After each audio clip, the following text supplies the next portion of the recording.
Pipeline to Profit Podcast, the show where B2B sales and marketing stop pointing fingers and start working together to drive real, measurable growth. Sales and marketing leaders, small business owners, and solopreneurs. If you're looking for a full pipeline of qualified leads, a healthy inbound flow of traffic, and a great brand reputation, you're in the right place.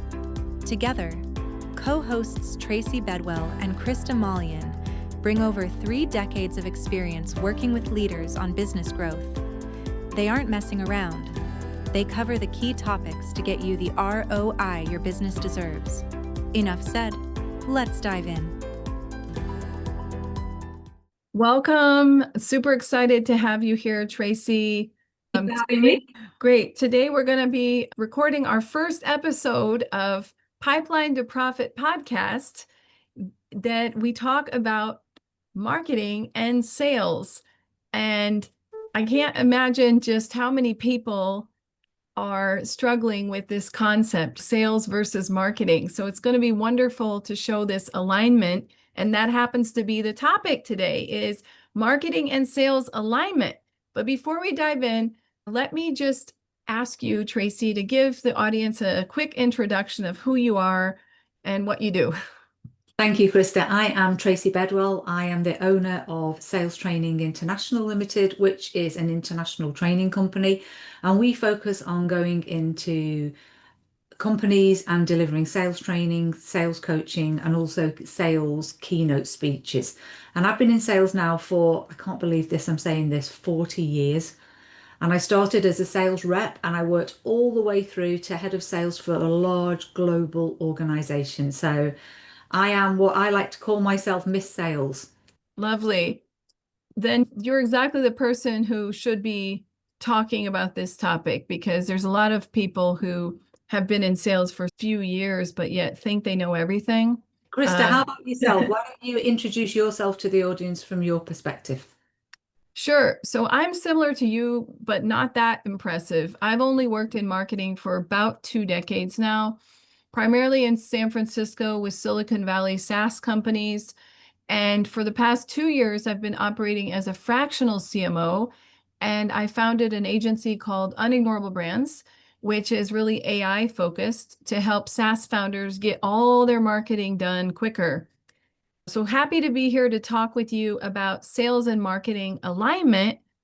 I really feel like we need to have this podcast because often we hear one thing from sales, something completely different from marketing. The management doesn't know who to believe. It feels like disconnected. It feels like a competition. And you and I are proof that it doesn't have to be that way. On the contrary, we should align because ultimately we're going towards the same goal, aren't we, Tracy? Absolutely. Absolutely. And we're going to talk about in this episode why they aren't aligned, why they are separate. We're going to talk about the budgets for sales and marketing too, the training issues for sales and marketing, the lack of collaboration, the fighting over leads, and what we can do to move it forward and make it better. So I think if we start by looking at why do you think sales and marketing are separate departments and they're not aligned? Good question.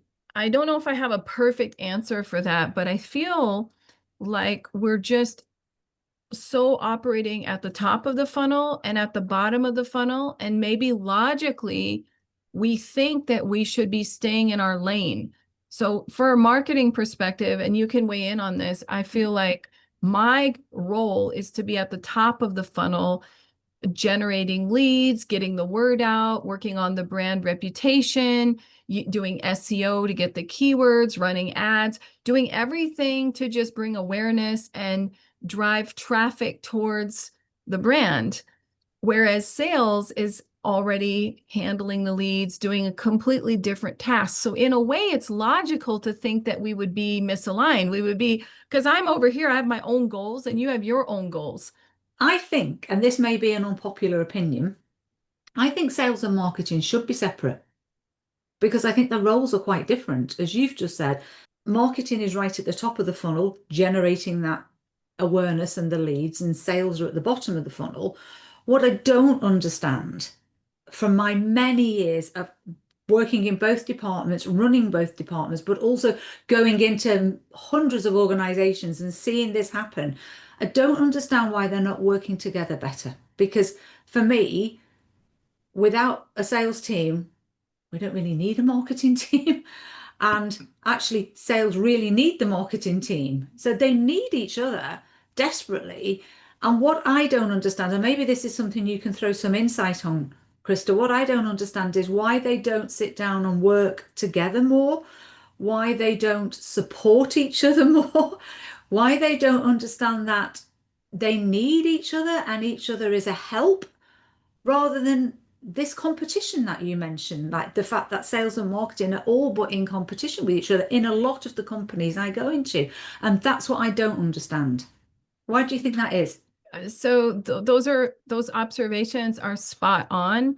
And yes, while we need marketing and sales, and yes, they do have separate roles, the way I see marketing and sales should be is that we should be operating along the business goals. So we have one set of business goals, and then we translate how those business goals should look at the top of the funnel, but we don't just keep it there in a silos of, okay, I have my marketing goals, you have your sales goals.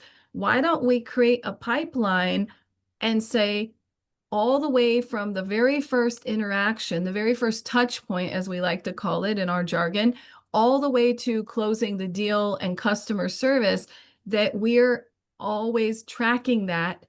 And I think the real problem is more the communication, because if we would be meeting more regularly in organizations and saying, okay, how are we really tracking and mapping that customer journey? And then not only that, it doesn't end with the sale. We should tie customer service into this as well. And we don't have anyone on the phone who handles customer service, but I'm sure as someone who's worked in sales, like me in marketing, indirectly it boomerangs back to us, right? We see, do we have positive, negative reviews?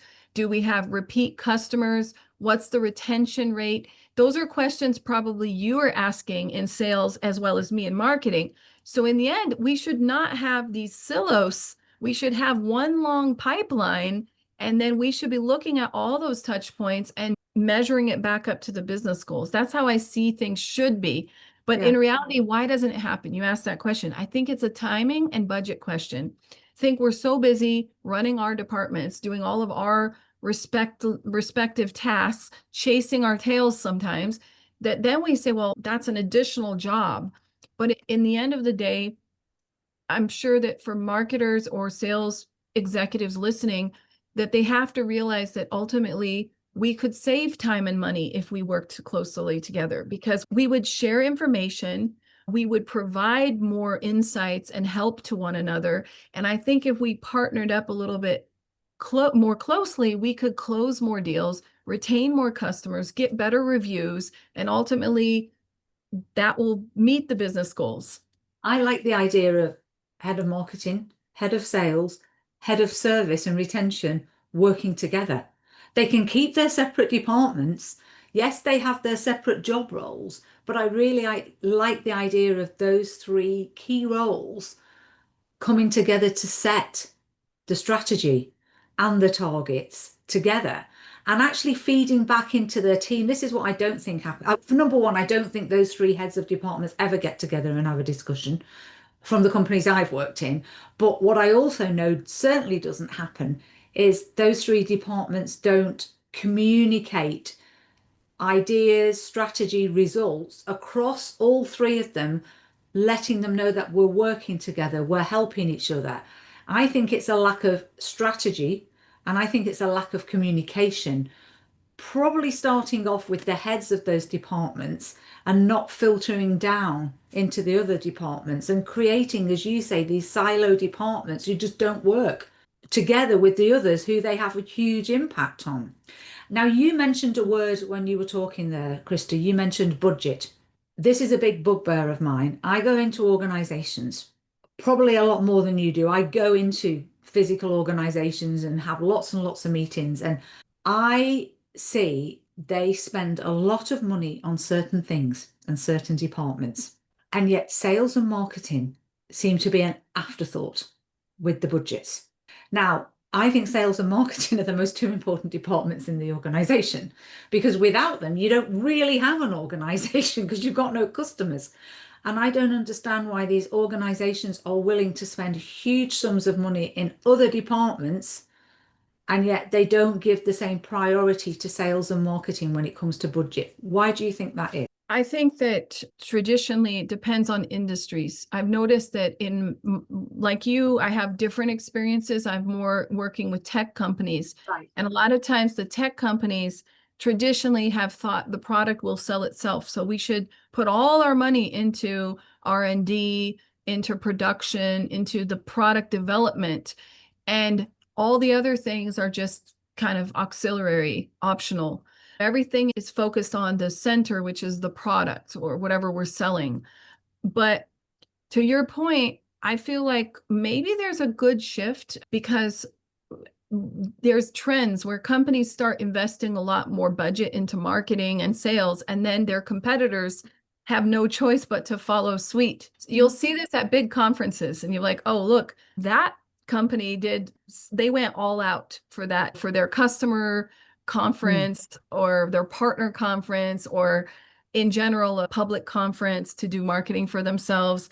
And then there's some FOMO and jealousy, and the pressure comes. So I think we need more of that, but in a good way, because I do believe that every company, as long as they are in operation, should be doing sales and marketing. And I think that's another reason why marketing and sales are not as appreciated as some of the other departments budget-wise, is because there's a misconception, not for everyone. Too many CEOs seem to think that marketing sales only have very specific tasks to do at a very specific time. And that's a huge misconception. So obviously, if you're budgeting me for a short engagement, like, for example, the economy is slow right now. We need to up our sales. Let's hire a sales trainer or a sales team to come in. And they expect you to move mountains in a very short engagement, when really you should be there all year round. So it's for you and me, we share that, is it has to be a long-term engagement. And we have to think not in terms of weeks, we have to think in terms of over the whole year. How can we budget to come in over the course of a year and do things to make the organization more profitable ultimately? SOS, we're having a problem. Now we're going to bring in marketing or sales. Yeah, no, I think from a budgeting point of view, as you say, it needs to be factored in at the start of the year, and it needs to be adequate to make sure that you've got all your needs covered for the whole year. Any company who is not putting a decent budget aside for sales and marketing, they're setting themselves up to fail for sure. Before we move on, I think we need to say something to that, because I feel like it's easy for us to talk. But ultimately, what we need to do is we need to tell our listeners, who are hopefully executives in companies, that they need to reach out to people like you and me and ask us. And I'd be happy to give you a ballpark budget. I have templates. So you don't need to hire me. If you want me to come in and look at your specific case, that's going to cost something. But if you just reach out and you say, look, I'm looking to put together what should be in my marketing budget, I'd be more than happy to do that. So Me too. book a Me call. too. Yeah. So we'll have our contact information in the show notes. And I just want to put that out there, because sometimes wagging our finger at them and telling them you should have budgeted better is easy. Yeah. But we need to give them some guidance. We need to help them along. I think that's a really important point. Yeah, I'm always happy to talk to any organization who can come to me and say, look, we have this many sales staff, they do this is our goal by the end of the year. What would you put in the budget to make sure that they're kept trained and up to date across this year? I can probably tell them that very quickly. You know, it will take me no time at all. And that's great, because leaders should be forecasting across the year. They shouldn't be reactive. They shouldn't be making these panic decisions, right? They should be thinking on a whole 12-month cycle. What does that look like? And that brings me to the next topic, which is your specialty, which is training and coaching. Now, I have a son who is just graduated this year, and he decided to go into sales. And this was quite a surprise to me because he studied psychology, but then I was like, okay, there is some logic there. Yeah, sales and psychology is a good Right. mix. Yeah. It's a good mix. So ultimately, I'm happy. He likes people, he likes talking to people, but he's asking me, Mom, I don't have any sales training.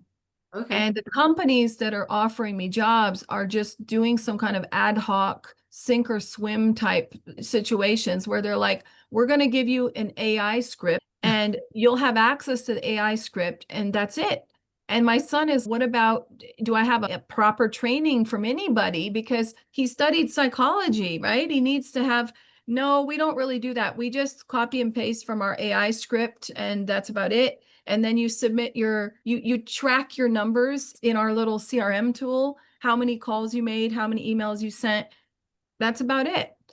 And I just think that's terrible and awful. What do you have to say about that, Tracy? It hurts my heart. It hurts my heart to hear that. It really does. But it does not surprise me. Okay, so here's what happens when it comes to training. I'm going to talk about sales training, then I'll talk about marketing training. If you're lucky, when you go into a new organization, they'll do some initial in a sales role, they'll do some initial sales training with you. And then that's it. You don't get anything again. So I go into organizations where people have been in a sales role for 20 years. Now you think about how much has changed in the last 20 years in life, let alone sales.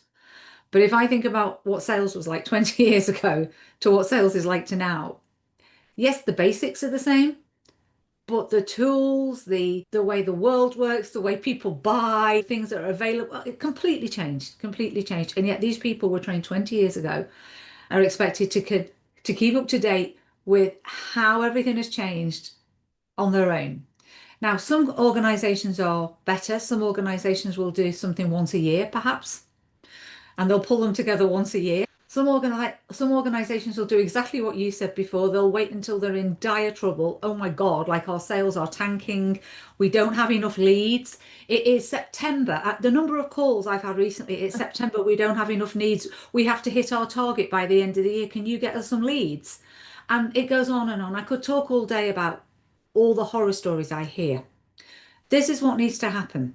Yes, salespeople need initial sales training. Going back to your son, Krista, not on an e-learning package or on an AI script or on, God forbid, LinkedIn Learning, but they actually need some proper sales training which relates to their role, to their industry, to their products and services.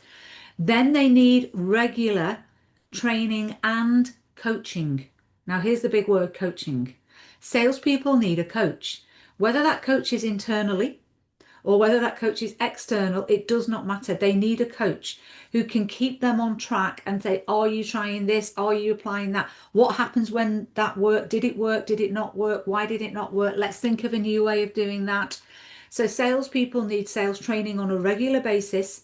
I'm not going to say once a year or once every 6 months because it depends on the industry you're in and the company you're in and what's happening. But you do need regular monthly coaching. That is non-negotiable. There's very few companies that we work with that do regular sales training and regular sales coaching. Very few.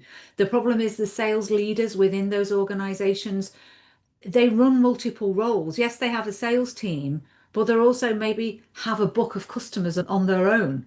So they're trying to sell themselves and manage a sales team. The other thing I have noticed recently, and I said this to somebody the other day, is we rarely get asked for marketing training. Now, we do all types of training. I know we're called Sales Training International, but we do sales, we do leadership, but we rarely get asked to run marketing courses. And do you know why? Because most marketing people don't ever get any training. They'll be put in the role, having done some sort of marketing qualification, but they don't get any training. And that worries me too, because yes, salespeople need training and coaching, but so do marketing people, because the world is still changing for them. And they need to be told how to keep up to date with new tools, new ideas, new ways. They also need to know how it works for their organization and their industry. And it beggars belief that customers don't do regular marketing training, regular sales training, and regular sales coaching because that's small investment, and it is a small investment. If you think about your training and coaching budget for the year, realistically, a couple of sales would probably pay for it. And yet, That's what I was going to get into when you're talking about sales and training. You know, when executives hear the word money, oh, you have to pay for something. If they can avoid it, they will. So if they see sales training and coaching as a extra, like a luxury, they won't invest in it. But if you can prove with case studies, like here's before the training, and then after we worked with this customer, here's how much better their sales team performed. And ultimately, they made up that money 100 times over in closed deals. oh, And that's the other thing I'm thinking about with money is think about the time it takes to recruit and hire the right candidate.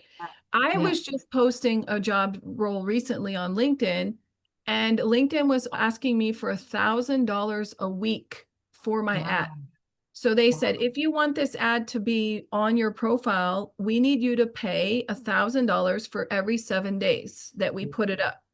So think about that. And I'm just an individual. I have a small agency, but for a big company, they have hundreds of roles. It's impossible to imagine how much they pay in terms of posting those job ads, the time spent with interviewing candidates, vetting candidates, managing all the different candidates, even the ones that are rejected in the database, they have to follow up with them.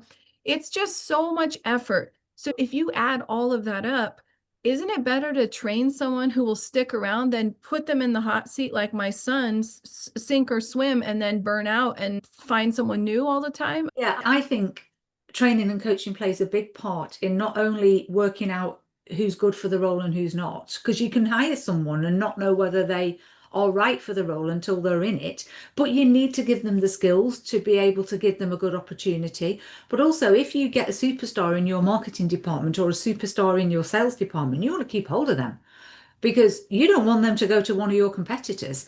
And it has been proven that one of the things that keeps hold of good talent, one of the things that retains talent and stops staff churn is opportunities for promotion and good training and coaching. People want to increase their skills. And if you're in an organization that is investing in you, you're more likely to stay with that organization a lot longer than your son, who will be thrown into a role and told, here's some things that we've cobbled together on AI. Here's a CRM system that we're not even going to tell you how to use. Work it out how to use it yourself and then go at it.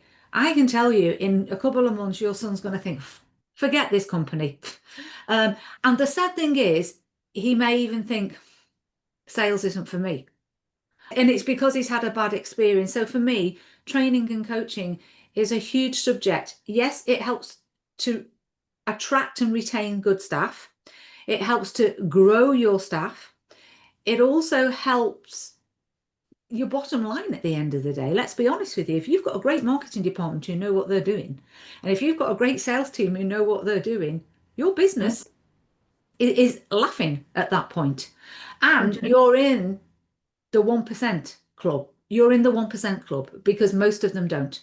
Most of them don't. So I think there's a huge problem in lack of supporting sales and marketing teams.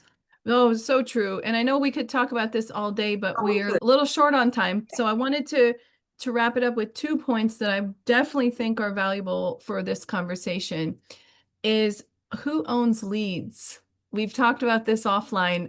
You know what? I think this is an argument, an unnecessary argument that happens in organizations. I think you touched on it at the start, Krista.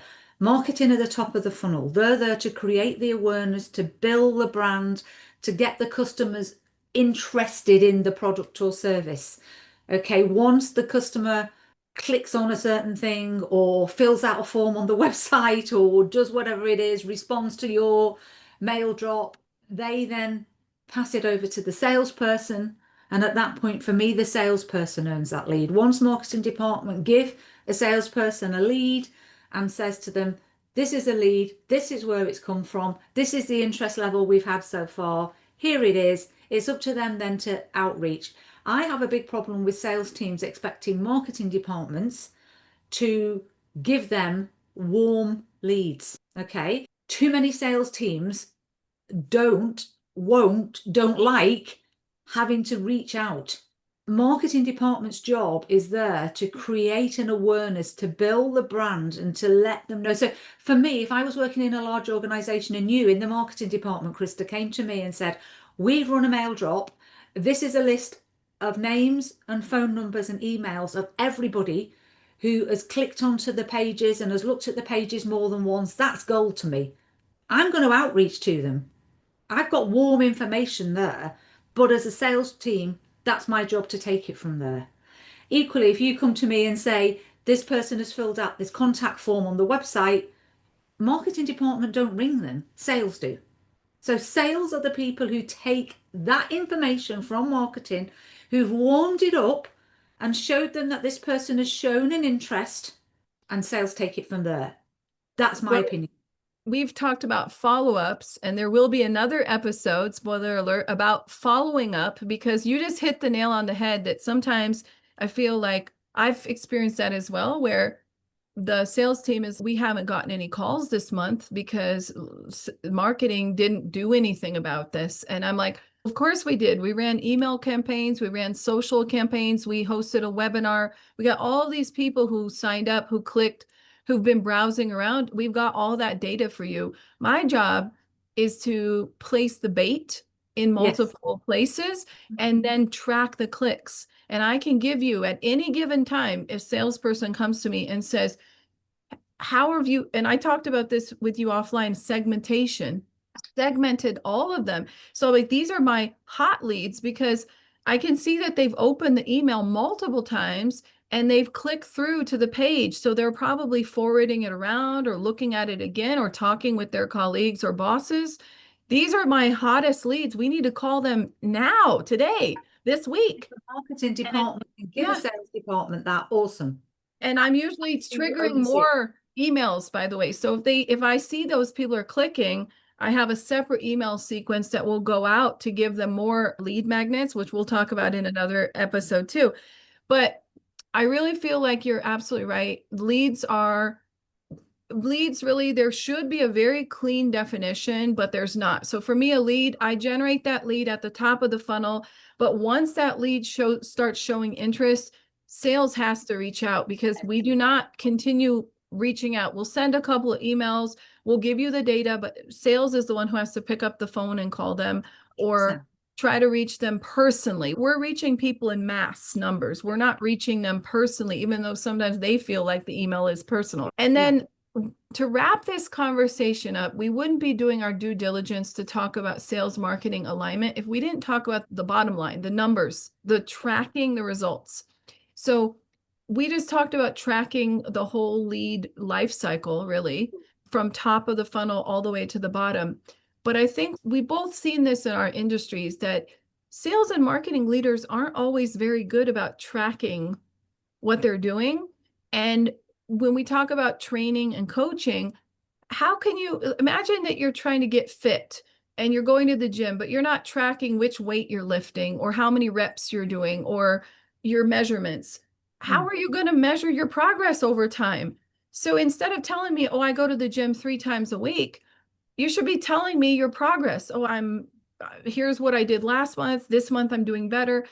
And unfortunately, it seems like sales and marketing might get a little lazy sometimes. And I'll tell you, because I don't want to hit on sales, I'll tell you what marketing does wrong.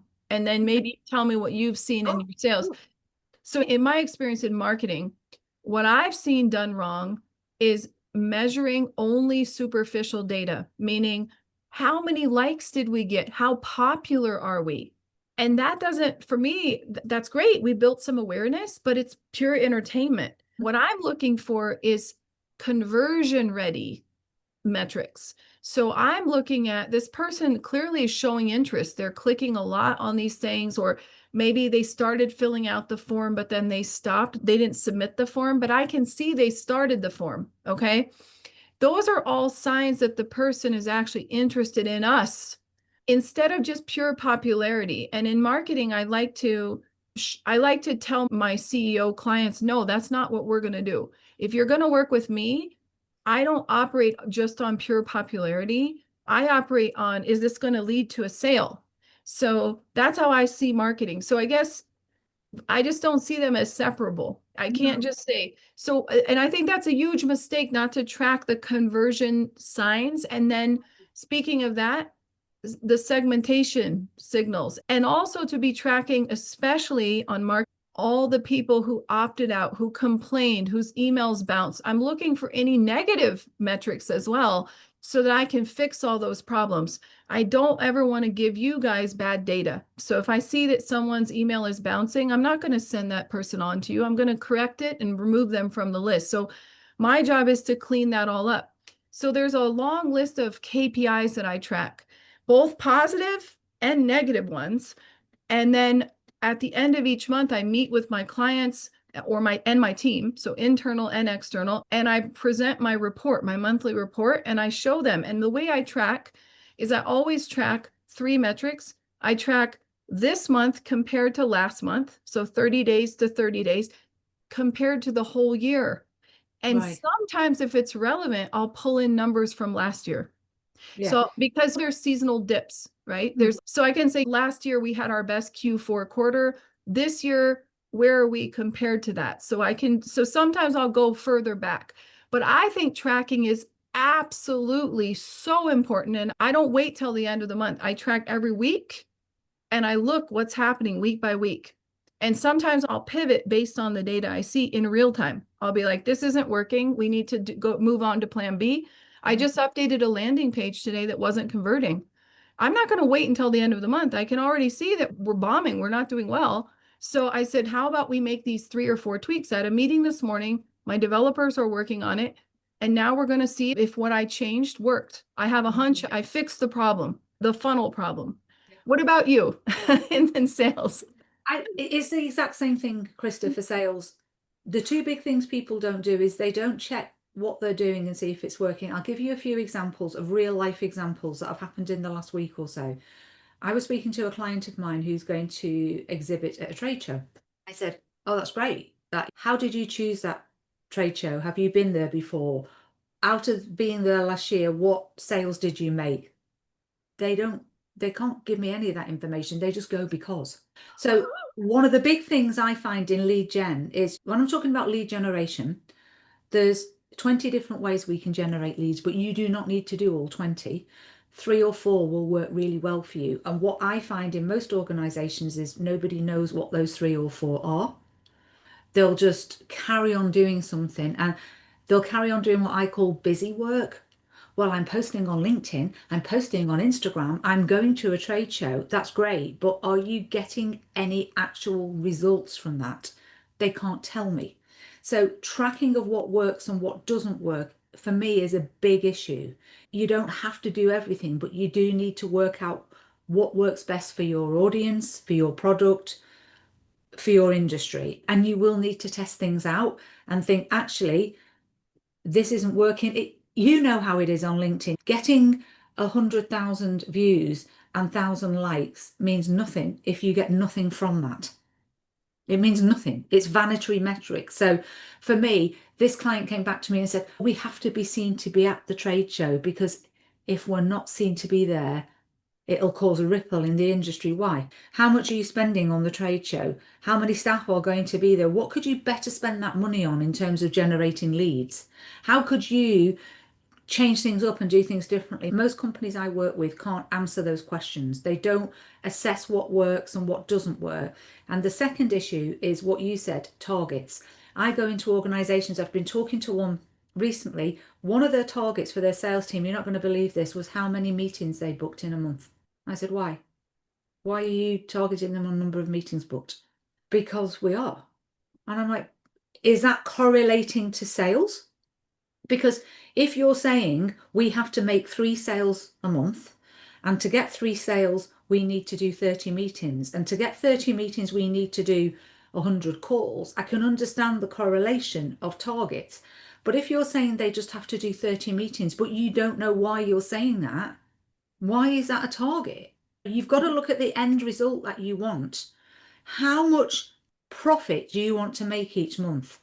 How many sales do you need to make to get that profit? How many meetings do you have to book to get that number of sales? How many phone calls or emails do you have to send to get that number of meetings? And that's how, and they are the two big issues for me. There's no correlation between KPIs and targets in sales, and there's no understanding of what activities result in results. And that's my biggest issue. You can go into most heads of sales or most organizations and ask them what activities are producing that, what activities are producing that, why are you doing that? And most of them will say, I don't know. And that beggars belief to me.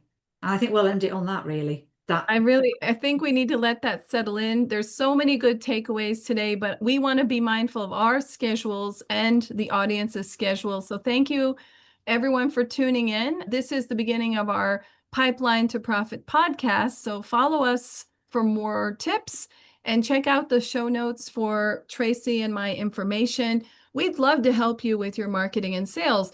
And most importantly, we want your questions. So if you have any topics, questions, queries, funny stories even, send them in to us. You'll have all our contact info because we want to share everything about sales and marketing on this podcast. So thank you so much, Tracy. Again, drop so many gold nuggets.